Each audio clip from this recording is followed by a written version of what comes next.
Plato was the first to advocate immortality of the human soul through his works Republic and Phaedras.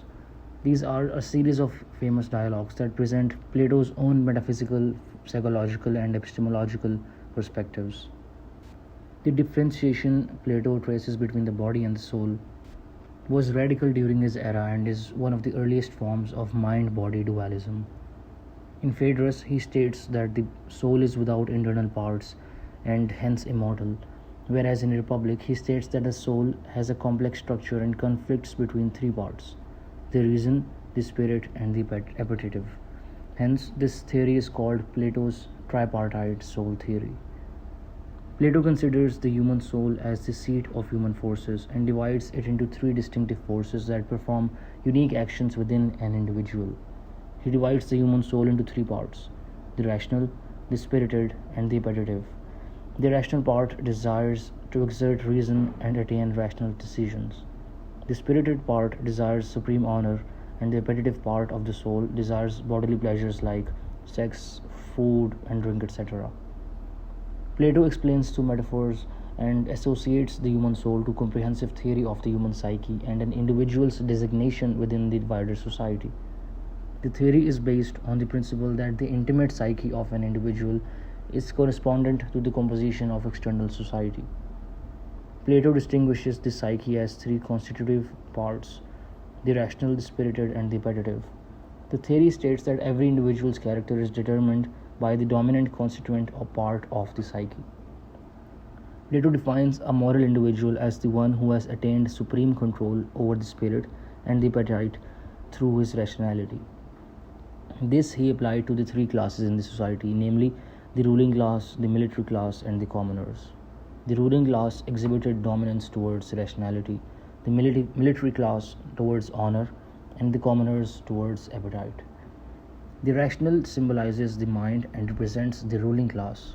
A rational mind thinks, analyzes, and gauges options for the best outcome of any given situation.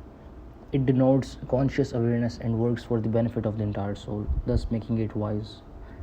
The ruling class is always superior as they take optimum decisions for the welfare of society as a whole and rationally rule their kingdoms, hence they fall in this category. The spirited symbolizes the heart and represents the military class. Courage is the highest virtue of the spirit and it's associated with bravery, honor, and overcoming great challenges. Individuals who are ruled by the heart are hot blooded, like the soldiers who face adversities with great strength and overcome it with pride and honor to attain victory.